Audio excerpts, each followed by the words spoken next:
Okay, welcome back everybody. We're on to our Unit 9, and this week we're going to talk about the security team itself. So this is you and your team, or you as a member of a team of security professionals or semi-professionals, and how you interact internally with that team. So we've looked somewhat internally at other partners in the company. We've looked externally at police and how we interact with them. Now we're going to look really introspectively about our own team. I hope the last unit didn't depress you too much. It is apparent that police do not have a high opinion of security, although I will couch that with saying I've never met a cop on the job for more than 10 years that didn't want my job instead.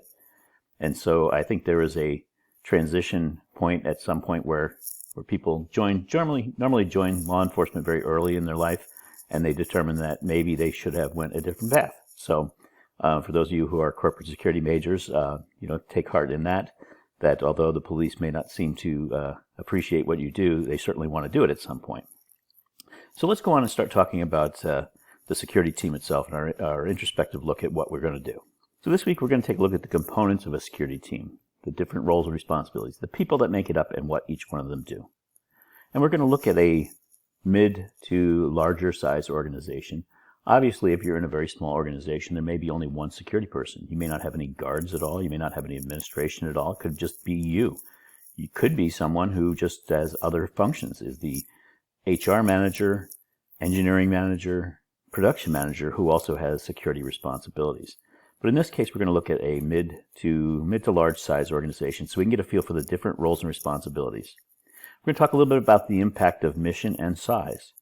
Certainly because a facility is much, much larger, it needs exponentially more coverage and more staff, and we'll talk a little bit about that.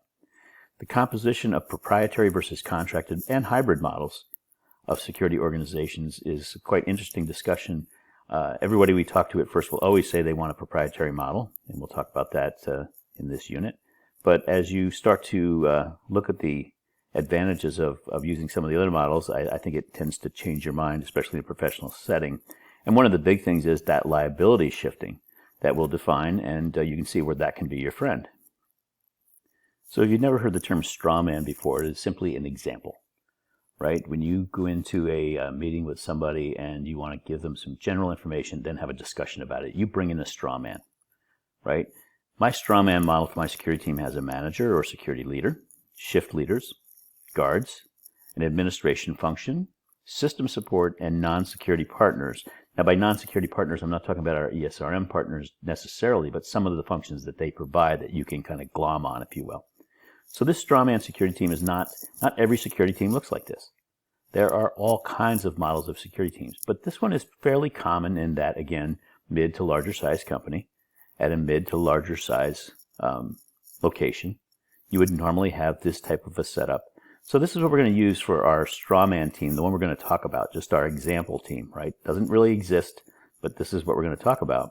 I can't say it doesn't really exist. It certainly does exist, but it doesn't exist universally. But this is the one we're going to use for our example. So let's start to go through what these things do.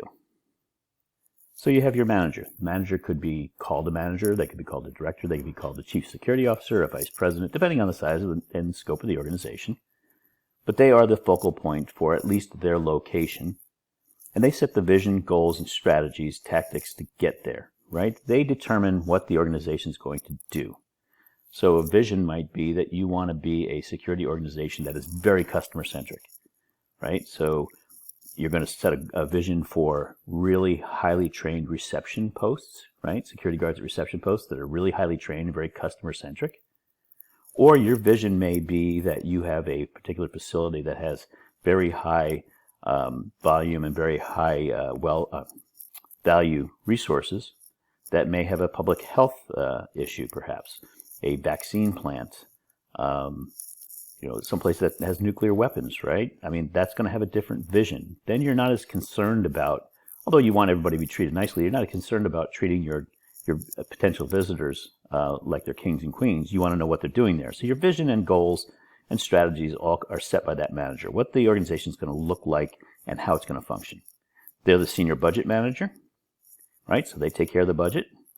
They're not the only one who takes care of it, but they're the one who is responsible for it. So if you overspend, this is the guy or a girl who's going to be called on the carpet. They are the ESRM subject matter expert. That's without saying. The manager of security or the director, the focal point, the lead, we'll call them the leader, is the ESRM subject matter expert for that location or that company. They're the liaison to senior leadership on all security matters. They go see the president or the CEO or whoever when things go bad or they need a briefing. They lead the team, obviously, and they determine the protection plans, including what staffing is required. So they make up the staffing plan. The others are part of the staffing plan, but the manager is responsible for making up that staffing plan that we're going to talk about. And then they analyze and act against metrics. Now, metrics are just measurements of how things are. So you may have a metric for a guard force that says how many fires could they potentially have stopped last year. Well, they shut off 20 coffee pots that were left on. They unplugged 4 appliances that had smoke smells to them. They came across in the mechanical spaces 2 or 3 belts that were squealing and making, there was an odor of smoke. So you could count all those as metrics. And that's one way you go back to say, this is why I have security officers here at night, because they prevented 20 potential fires last year. They're the ones that set the metrics, analyze them, and then use them to their advantage. Now, that's just one metric. The other one could be prevention of thefts. You could say, in our neighborhood, there are 5 companies similar to us in this industrial park. 4 of the 5 have had car thefts. We've had none. Why? Because we have a guard in the parking lot all the time. That would be a metric that you'd want to brag about. Conversely, if you say, we're one of those 4 and we've had 5 cars stolen, and next door they've had none because they have a guard in their parking lot, that may be a metric you use to get a guard for the parking lot. So they analyze and set the metrics and then act on those metrics. Next, you have shift leaders. This is where I started my career, in fact, at this level, when I came out of the military and while I was working on my first degree. You lead a subset of the team. So you're normally assigned to a shift or a geography, right? Not necessarily a shift leader could be the shift leader for building A. There's another shift leader for building B. Could be you're responsible for a location. Normally it's a shift though. You're afternoon, midnight shift, day shift lead. You're responsible for ensuring the standards are met and tasks are completed just for your area of responsibility, your AOR as it's called. Okay, so the manager sets the standards, sets the vision, sets the tactics and strategies, and you're the one who's making sure that your area and your shift does those things. You're also going to triage anything that happens on your shift. So if something happens on the afternoon shift and you are the afternoon shift leader, your guards may come to you and say, hey, we just had a car stolen. You're not automatically going to say, call the manager and ask them what to do. You will have a process for calling the police, meeting with the police, and then filling in the manager when appropriate. Maybe that's something you want to call them on right away because that's part of your process. It may be something that goes into a report because you work in an urban area where car thefts are very, very common. But you're the one who does the immediate triage and determining the next steps in the tactics for your shift when an incident takes place. You're implementing the protection plan that the manager wrote. You're responsible to make sure that you're following their directives, their vision, strategy, tactics. You provide for stability, right? So guards may come and go. There's a fair turnover in the guard force world, especially in contracted models, and we're going to talk about that a little bit here today. But you provide stability because normally those jobs don't float around. They usually are looking for promotion and staying with the company. And then the quality control on those metrics we talked about. So we talked about, shutting off coffee pots. The guards shut off 20 coffee pots last year, preventing 20 fires. That would be a good metric to show that, in fire prevention, having guards is a good thing. However, if 19 of those times the coffee pot was left on with the one in the guardhouse, that's not a good metric.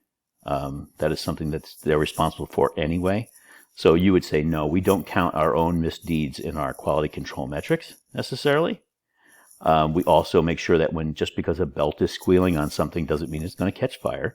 There also has to be potentially, the smell of smoke, or the maintenance person when they come in tells us that the temperature on the particular piece of equipment was running high. You look for the quality control in those metrics so that you're actually reporting the truth. You're not overstating, and that's a problem with metrics in the security industry. We tend to overstate our importance. We don't need to. In the long run, the importance shows through. But you're responsible as a shift leader for quality control of metrics on your shift. Then we have security guards normally. They're the customer interface. That's the part of security that everyone sees. and they implement the post orders, directives, the protection plan, the strategy, the tactics, the vision of the manager, and through the shift leaders, they implement that, right? They get post orders to do the things they're supposed to do.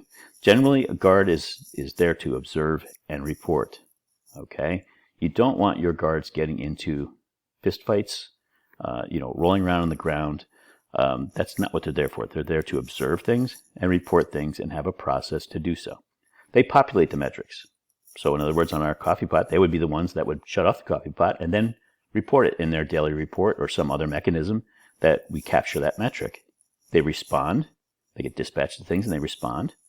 Guards are normally used for monitoring functions, although that is changing some with the advent of more modern, they call them SOCs, Security Operations Centers, where people are monitoring not only for alarms and cameras on their own location, but also world events and local events that may impact your facility, and then also preparing intel products. It's kind of a niche market now that some of you may be interested in after graduation.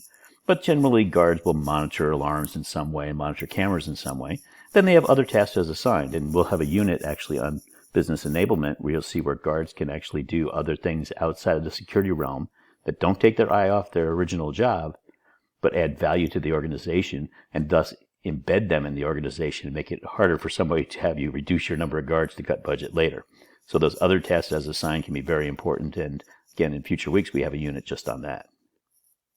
Oftentimes you'll have an administration function within your security department, and primarily that comes to access system population and issuing ID badges. So as you know, you use your student ID to get in and out of your dormitories or other buildings with an access control system. In my physical security class, if you've taken it, hopefully you know how those work. But somebody has to populate your name and badge number, excuse me, and give you certain permissions so that badge that you present knows which doors to open and which ones not to open, and what time of day to open it, what time of day not to open it. And that administrator usually takes care of the access system, population, and administration. They take care of key control. Think about Slippery Rock University and the number of doors. Just think about the number of doors at a place like that, and almost all of them have a key. And those keys can't all be the same. There's a master key that likely fits most of them. Some are not, but most of them will fit with a master key. But when you get a key to your office, they don't give you a master key that also fits your boss's office, the president's office, the cash handling office, the cafeteria, any of those things. They're all separate keys, and key control is an important part of security administration. They handle security awareness materials and distribution. The posters that go up to remind you to lock your office at night, to remind you to call somebody if you're going to walk outside the building after dark so you can get an escort from security, to remind you to park in the right places as opposed to right up against the building where there's no parking signs, right? Those types of awarenesses, including some on local crime prevention. There's tons of security awareness programs and materials available to a security manager who gives them to the administrator, make sure they get distributed out to the masses. They compile the metrics. So as the guards enter the metrics, and the shift leader looks at those metrics and says, okay, these are valid. We didn't make these up. We didn't pad them, and we didn't just use our own misdeeds to add to the metrics. They turn them over to the administrator, who then compiles them and can show to the manager, okay, so we had 20 coffee pots left on last year. 15 of them were in the first 6 months. And then one of our security awareness programs was working with safety on fire prevention, reminding people to shut off their coffee pots at night. And it went down from 15 to 5 in the second half. That would show that your campaign, your awareness campaign, along with the safety person, worked. And therefore, the metric would be a positive one for you to report when you talk to your boss. As a security manager, you have a boss, and you went to your boss and said, look at the good things we did this year.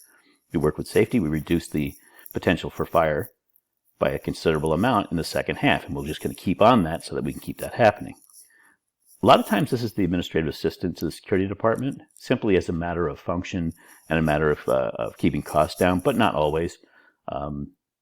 In fact, I had 4 administrative people at one site that worked mostly on badging and key control, although I had locksmiths as well, which is unusual, and we'll see that. Normally, it's the administrative assistant that handles the administration side in a mid to smaller size security department, but it may not be. And they do the coordination of the ESRM. Now, by coordination, I mean setting the appointments. sending out materials to people to say, can you meet with the manager at such and such a time to discuss the ESRM, and this is what you'll need to have ready when they meet. And then the materials are brought back, given to this administration person, and then they put all of the ESRM findings, right, the things that keep people awake at night, those discussions you have with partners, they'll put them into a format so the security manager can look at them in a kind of a holistic way, as opposed to just having raw data on paper. They'll help you coordinate that. Administrative function, extremely important. Maybe one person, maybe 10 people, depending on the size of the organization. But it's something that you definitely want to be able to get in your organization at some point to help make your life easier, quite frankly. We also have a system support person. Now, that's usually electronics focused. So think about all those card readers on the doors at the university, right? The door on your dorm room, if you stay in the dorms, right? You run your badge and it lets you in the building and it lets you in your door, perhaps. I'm not sure if you're on card access for every room. I think so. But nonetheless, those locks wear out. The readers go bad. Even the little lights on them, if there's a little light on the style reader that's being used, goes out. It needs to be fixed. That's what system support does, right? They also then support the software upgrades, licensing for cameras. Cameras actually have to have a license from the manufacturer each year. You buy a camera license, or some camera manufacturers will sell it to you in the beginning, but you basically license that camera. It's an add-on. It's a tax, if you will, from the manufacturer. But you've got to have them. Otherwise, if you don't have a valid license, the camera stops working, right? It's how they make their money ongoing. The system support person will update those. If a camera needs to be cleaned because the lens has something on it, right? Something got into the dome, if it had a dome, or if it didn't even, they go and they adjust the lenses and adjust the lighting. They might do full repair and installation of access control video surveillance, or they might just maintain it. But they maintain metrics on the system itself, the system life cycle. Very important to you if you're a security manager to understand how often you need to buy new cameras. Cameras generally last about 12 to 15 years in normal wear and tear, normal environments.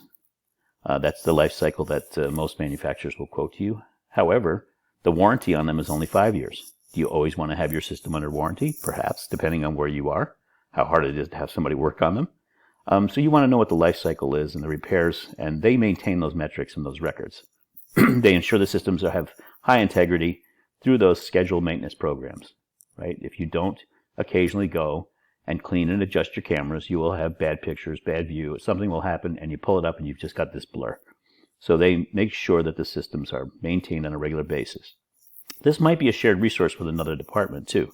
So the person who works on fire systems or building automation systems, heating, ventilation, air conditioning, communications, anything like that may also work on your security systems. So it may not be a direct report to the security department. It could be somebody who works in engineering and facilities, but they are an important part of your organization because you need to have systems that have good integrity so that when something happens, you can go back and say, these are the records I pulled and they're the right ones and everything worked and the cameras worked right. So system support, again, an important part of the security organization, whether or not they are a direct report to the security organization or not. And then finally, we have our partners. So when you have partners, think about the fact that you run a department in a big organization. Well, everybody needs to get paid. Right? All of those people that we just talked about, all those different roles, everybody expects to get a paycheck every week, 2 weeks, month, whatever the pay plan is. Would you go out and hire a payroll person? Not really, because your organization already has one. But you need to understand that they do have one. Same thing with IT support. Most of these, even down to the guard shack level, and guards are carrying normally tablets or some sort of a cell phone device, cell phone-like device, if you will, to do watch tours and record incidents, take pictures of things when they go wrong. Somebody's got to support those. You're not going to hire somebody, but you need to make sure that your organization has someone who understands what your devices are that you use and is willing to help you with the repair of those. Otherwise, you're going to need to find a contract or bring a person in and hire another person just to maintain the guard tablets and visitor systems and other things that the guards may work on. So you need to understand who those partners are, but don't necessarily go out and buy them all. A locksmith, for instance. Most facilities departments have a door hardware specialist. I'm sure there is one at Slippery Rock, right? It's the person who comes and works on the doors and the locks because doors are a moving thing, and moving things wear out. The door closer sometimes, when you open the door, it shuts too fast and you almost get hit in the back, right, when it's closing. The door needs adjustment. The door closer needs adjustment. Someone from the facilities department is trained to do that. You don't need to go out and hire a door hardware specialist. They probably can change out locks as well. So if it's available to you at no budget cost to you, then take advantage of it. But as a security manager, when you come into your organization, you're going to want to see who those partners are. Think about everything that could go wrong with your organization, your equipment, what the expectations are for any standalone business, and make sure somebody's got that covered so that you don't have a hole in your operation. So in the security organization, the impact of mission and size is something that people tend to overlook, and it's a little hard to understand, so I'll try to explain it. The mission of your organization can have a lot to do with how you compose and the size of your security function. Regulatory needs are a huge thing, right? If you are in a regulated environment, again, the nuclear facility, pharmaceutical facility as well, where you are required to have a certain amount of coverage, you're required to be able to maintain certain things. So the chemical facility anti-terrorism standards is a relatively, I'd say relatively new. I think 2015 was the last iteration, where chemical facilities need to be able to show that they can protect against certain types of terrorist activity, right? Theft, fire, explosion. Those are regulatory needs. You'll find that you need to add more security people when you are under that regulatory umbrella, because in order to control access to your facility to prevent theft, you have to have more people to do that. So it will definitely impact the size of your guard force, essentially, and then the support functions. You may have more and more system stuff. You may need 2 systems people to handle all the cameras and all of the card readers and alarms that you may need to meet a regulatory requirement. If you have armed guards versus unarmed guards, you're certainly going to add a few people, at a minimum, someone to run your armory. You normally don't want your guards to take their weapons home with them. You don't want them to modify those weapons. There's a liability there, right? Can you imagine if everybody got to decide on their own ammo when it came to a security function? So if your whole purpose, if you have an armed guard, is to deter, and you don't have a shoot to kill type environment, right? Shoot to maim may be your type of environment, and one guy is using a standard load, the other one has a hollow point that he's got charged up enough that it feels like a howitzer going off. There's a problem. So you would need to have, if you have armed people, you would need to have an armorer who is trained in standardization of your weapons, right? And then there has to be weapons training. So now you're maybe going to need another trainer to do range training to make sure that everybody goes to the range and that they're qualified. Whether your facility is entry controlled or public accessed. So if I have a facility that is 1 million square feet and it's buttoned up, I may have 1 entry point where I have a guard, and I may have 2 more inside doing roving patrols. That sounds about right.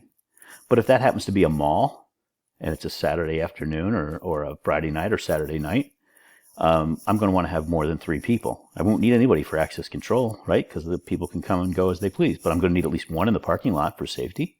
I'm going to want 2 or 3 at least inside in a mall of 1 million square feet, and probably more. I'm going to need dispatchers. I'm going to need a lot of things because it's publicly accessed. That may increase or decrease the size depending on your access control.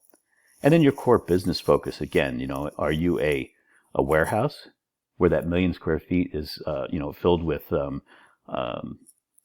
your company is sells games, right? Sells toys, right? You have 1 million square feet of toys, or do you have 1 million square feet of ammunition and cigarettes? Whatever your core business is will impact the size of your contingent, your security contingent, right? It's the mission. The size of the facility and the size of the operation also have an impact. It needs to be scalable. By scalable, I mean, if you set up your organization to have shift leaders and you have 1 per building, what happens if you add 1 more small building? Must you add another shift leader? Or can you say, we have 4 leaders, right? 4 area leaders, we'll call them, right? 1 for building A, B, C, and D. We just added building E, which is about its size of a 2.5 car garage. It's closest to building B, so we just give it to the person in building B. It has a different building number, but it's scalable, right?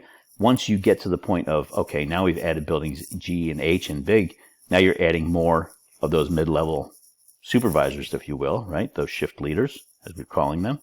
So it's scalable. Your operation, your organization doesn't change. You're just adding more people to the different functions that you have. If you keep having to add more functions, it gets complex, right? Larger facilities may need more or less people. You know, we talked about that mall. If it's open, you don't need more people. Let's think about economies of scale. If I have a building where it is 100,000 square feet, now to give you 100,000 square feet is probably a little smaller than Spots on campus, the World Culture Building, right? I'd say probably altogether the Weissenfluh dining hall, and with the upstairs and the meeting rooms, probably pretty close to 1,000 square feet.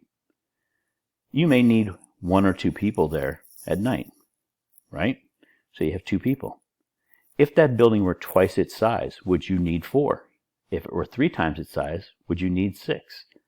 The answer is not necessarily, right? If you have 2 people and the building grows and it doubles in size, you might want to think about adding a 3rd, but you certainly don't need to double it depending on what the functions of those people are. So there's an economy of scale that goes with staffing a guard contingent especially. And then occupied versus unoccupied space.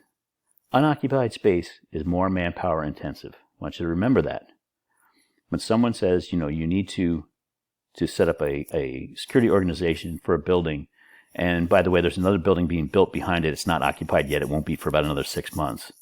You wouldn't have the same number of people, right? Occupied buildings, you have to worry about more people for bringing visitors in, but after hours, unoccupied space, you need more people because nobody's going to alert you to things going wrong. So think about that. When a building is occupied, nobody's really walking around doing a fire watch. If you've got 100 employees walking around in your building, they're going to tell you if something's on fire. When they go home, the guard's walking around, you're relying on the fire system and that guard to tell you when something's on fire. You need more coverage when you have a facility that is unoccupied. So unoccupied facilities normally have a larger contingent. That's something important to remember. And the reason I say that is because in the future, one of your bosses is going to say, well, we're closing that building, so you won't need to have all those guards over there. Well, maybe true about entry control and visitors coming in, but not true about patrols, because now you've got to patrol them all the time because nobody's there to tell you what's going wrong. So keep that in the back of your mind when you get that first job. Unoccupied buildings, you're asking for more people, not less. One of the big things to decide once you have your security organization set, right? You need a manager. Do you need shift leaders? Do you need an administrator? Do you need blah, blah, blah, blah, blah? All those positions we had, right? Do you need them because your organization is such that it makes sense? Now it's the composition and how are you going to provide for that? And there are generally three models: a contracted model, a proprietary model, and a hybrid model. Okay? The contracted model is simply leased employees. You normally go through a security service provider. In the U.S., the big ones are Allied Universal, Securitas, G4S, Garda. There's a few more out there.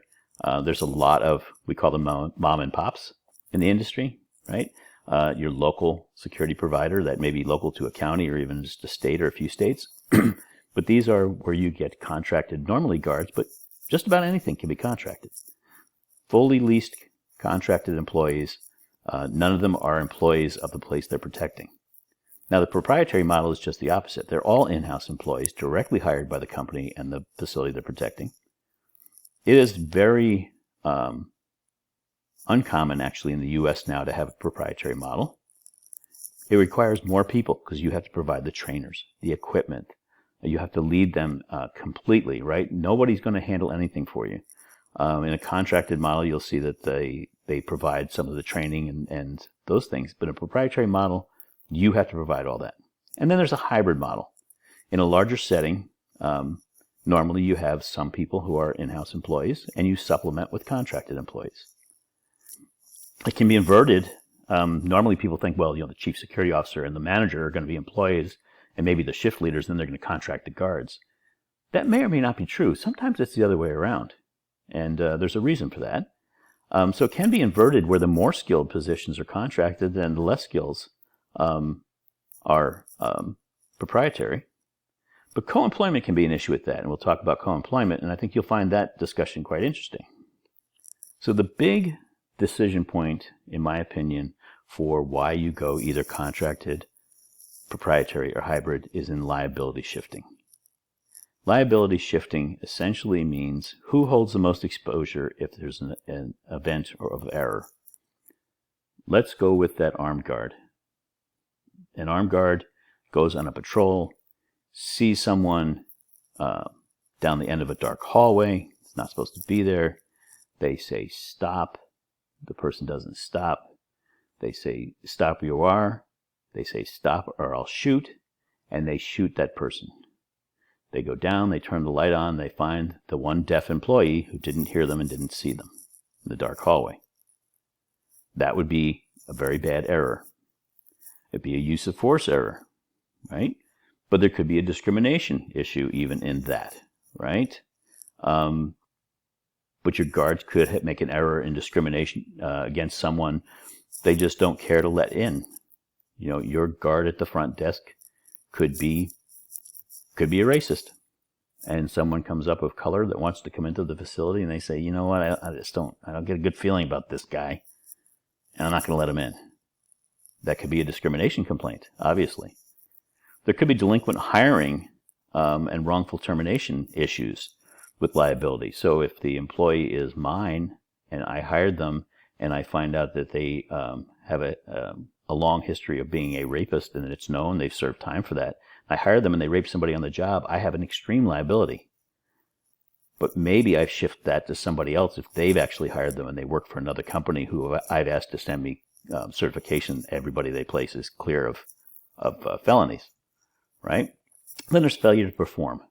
If I have my guards and in their post orders I tell them in the wintertime they must check for slippery sidewalks every 2 hours, and if they are slippery they need to report it to the maintenance department, and potentially there's rock salt in the patrol vehicle, go apply some in the meantime, and they don't do that, then I have some liability for the slip and fall. As the owner of the facility, that's not really going to go away so much, but I have shifted some of that where I've said, look, I contracted for that service and my contractor didn't come through.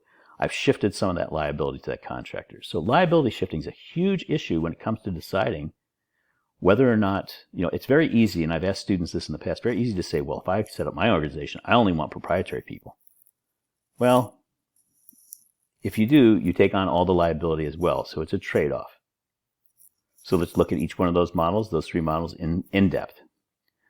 Contracted model. The entire security function from the chief security officer to the guard can be contracted. And I have seen that happen more than once. People don't think it happens that way. When you go to even some big companies and you want to see the security director, that security director may work for a security company. They have an office in the facility, right? They have an employee badge on. They come up to meet you, and you assume that they work directly for the company. Right? You have a complaint, you have a concern, you want to see the security manager. You may be talking to someone who works for a contracted security organization. And that contracted firm handles all the facets. They handle ESRM, equipment maintenance, that selection of systems, selection of subcontractors. They determine what types of keys and locks you're going to use. It's called a turnkey operation. And a turnkey operation, I think one of the best examples of a turnkey operation to me is Amazon.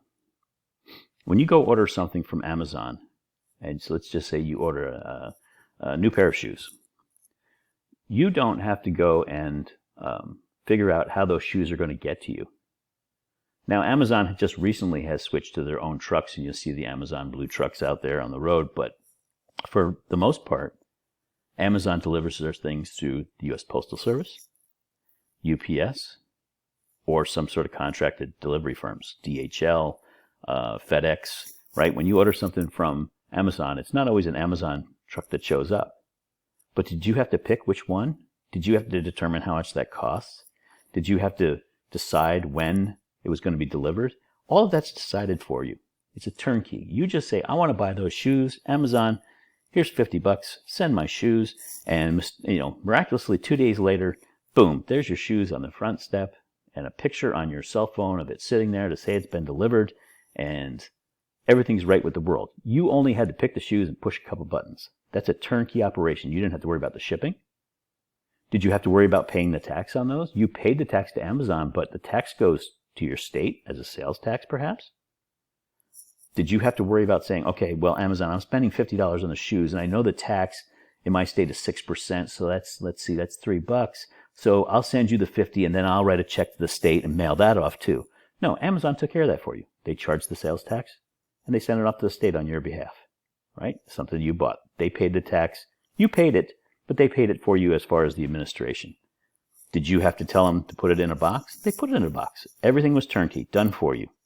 And a contracted security organization can do that and will do that for you, but it costs a lot of money.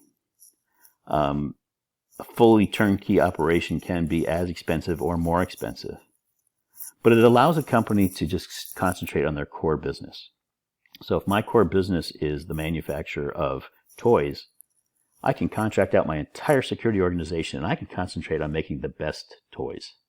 I don't have to worry about having a security manager. I don't have to worry about training them. I don't have to worry about that. It's all taken care of for me. And that is the best model for liability shifting, because all you have to say as the owner is that I've contracted that out. I have a solid contract that says they accept the liability. It's not full indemnification. Somebody slips and falls on your property, you're still going to get sued. But you do have a recourse to go back to that security company to say, you told me your guards were going to check the sidewalks to make sure they weren't slippery. You didn't do that, so I want some restitution from you if I get sued. So it's best for liability shifting in a fully contracted model. Opposite end of the spectrum, fully proprietary model. Everybody from the chief security officer down through the ranks of managers and shift leads and guards and systems, everybody works for the company that you work for, right? There's no contracting at all.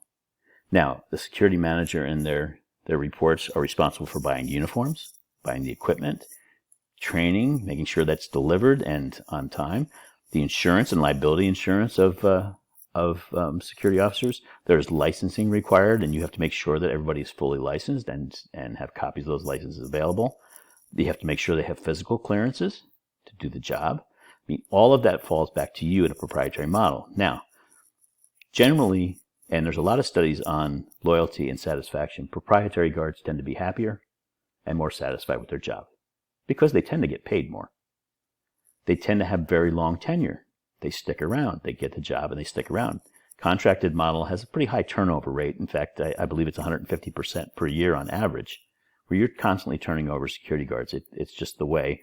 And in fact, when someone downtown is going to pay 25 cents more per hour, everybody runs and takes that security job and leaves you high and dry. You have very long tenure with proprietary, but that can be good and bad. Let me give you an example. When I was 30 years old, I didn't have much trouble climbing up a ladder. I am now 60 years old. I'm not as confident climbing up that ladder, at least into really high areas. I don't like ladders anyway, to be totally truthful. But as an example, once you get to be close to retirement age, you probably want to dial back some of those physical things that you did as a youth. When I was 48 years old, 12 years ago, I tore my bicep. I was doing a deadlift of 455 pounds, which for those of you that lift, that's a fair amount, especially for somebody almost 50 years old. Now at age 60, 225, I won't go over it.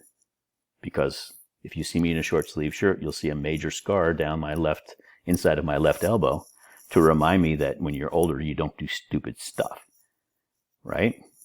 So the good and the bad of long tenure is, as you get older, it's harder to get physical things out of people. It's just a fact, right?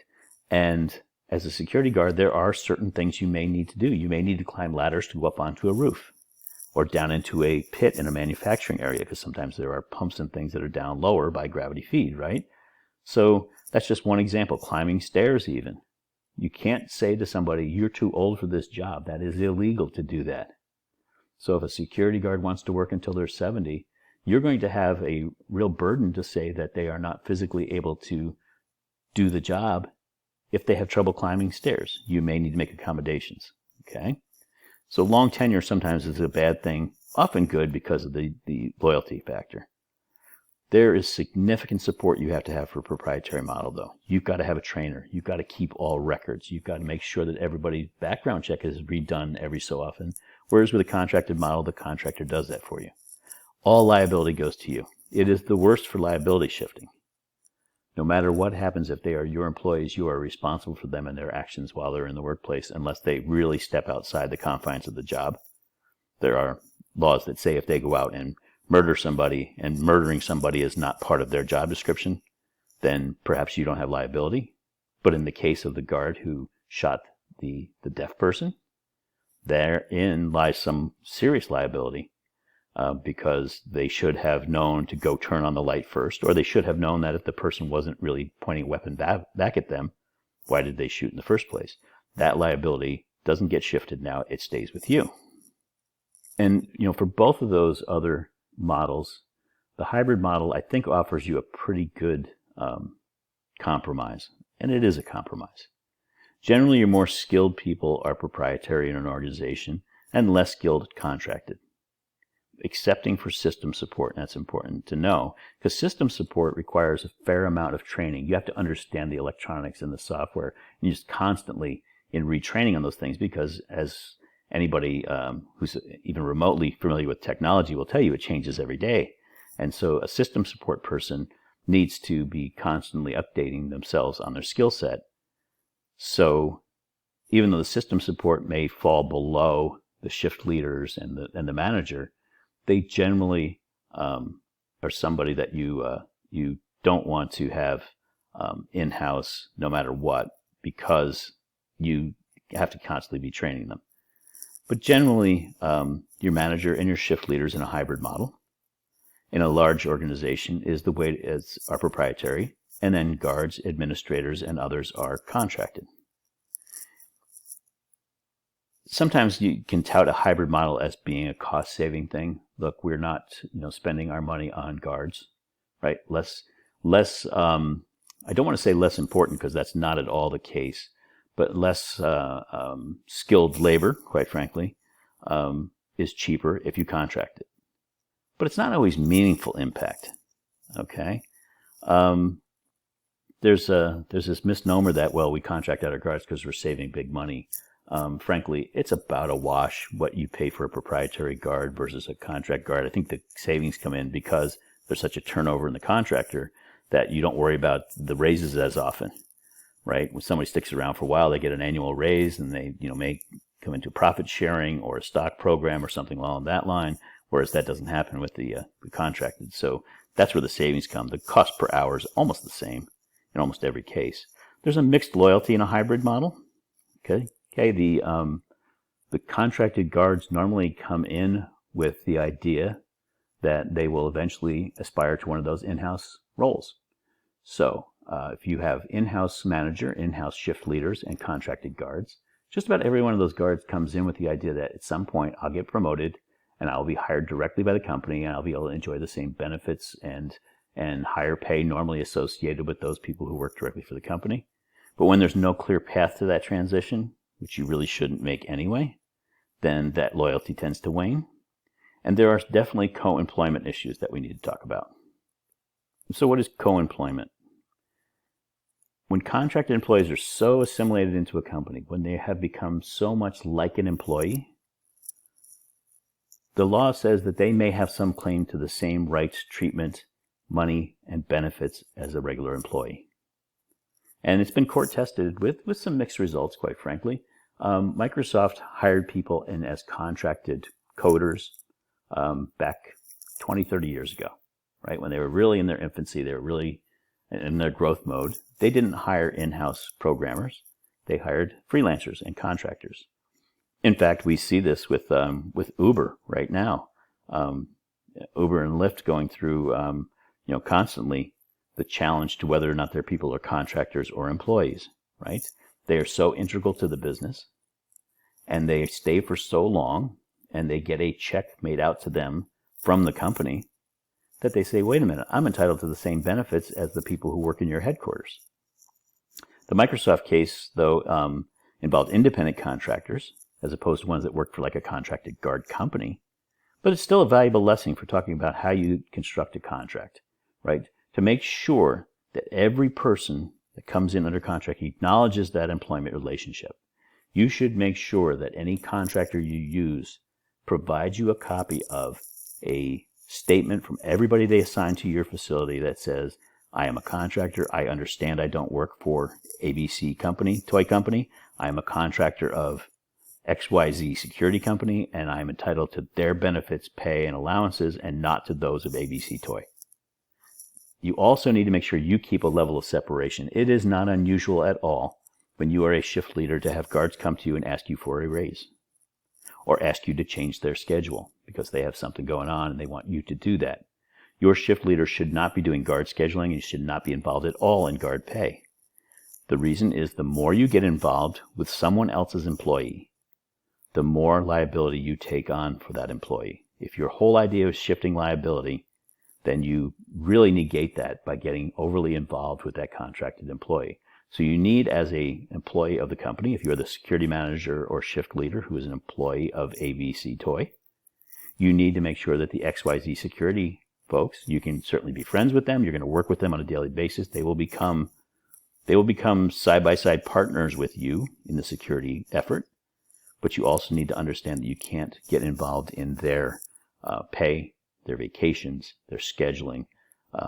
Any dispute they may have with their employer is off limits to you. Otherwise, you shift that liability back to yourself. The whole idea of contracting is to shift it away, and you're going to take it right back on again if you get overly involved.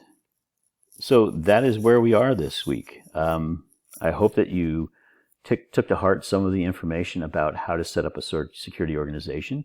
You will most likely, in that first security job, if that's what you choose to do with your life, and it's something that's been very good for me, you will most likely walk into a security organization that is already somewhat structured. However, as you move up, you will have the opportunity to restructure. And I strongly suggest you look at a scalable organization, one without too many layers, that you contract out the things that make sense, system support being definitely one of them, guards potentially being one of them, that you understand that you can have a hybrid organization to shift some of the liability and to keep some of the control. But you can go fully contracted or fully proprietary. None of the models really save you money one or over the other because there's just different shifts of the way the money goes out, right? Contract company wants a kick for the guard they bring in. If they bring him in for $10 an hour and you would normally pay a proprietary $15, you're still going to pay that $15 plus to that guard company because they have overhead money that they need. They want to make a profit. They have certain taxes they have to pay. So it's a wash. So I just want you to understand that when you set up the organization, there are different factors to think about. So this week there's some reading on co-employment, on different security models. You'll see Dave Commandant from Boeing discuss the differences that he sees between the contracted and proprietary model. And I think you'll be surprised at how many of us that are in the industry lean more toward a contracted model or a hybrid and away from fully proprietary. Again, when I've asked students in discussions which one they prefer, they always say proprietary because we want our people to be treated well, we want them to be happy, and we want them to make the most money. That's great. That's laudable. I get it. But it's not realistic within an assigned budget that you may have, and it may not be the best thing for you, and you have to think about, as an agent of your company, doing the best thing for the company. So, the reading, the lecture, you are done, and there is a quiz on this unit only this week. So, if you have questions or concerns, call, write, text. Make sure you get in touch with me. Everything needs to be done on time. This is a quiz week, so everything's due on Sunday. Be sure you have the reading available for the quiz. If you don't, there are some quiz questions that are pretty specific to the reading, and if you don't have it available to you, you may not remember it. Going forward, we're going to start pulling everything together over the next several weeks, and you'll be surprised what you've learned so far in this course. Once you start to tie it all together, you say, okay, this is kind of what a security manager does, and this is how they function. So looking forward to the tie-in weeks, if you will, as we go forward. With that, have a great week, and I will see you on campus.